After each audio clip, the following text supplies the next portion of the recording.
So welcome back to the my new video guys and my YouTube channel guys. Today and we are going to talk about guys how can we disable gesture navigation mode setting in our Redmi phone.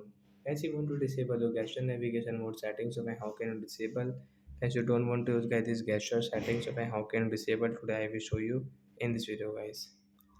So friends, now let's see guys how can we disable gesture navigation mode setting in our Redmi phone. Open your phone setting and guys scroll it. Friends, you can see guys this type of setting in your Redmi phone. So friends, click on guys your home screen setting guys, tap here.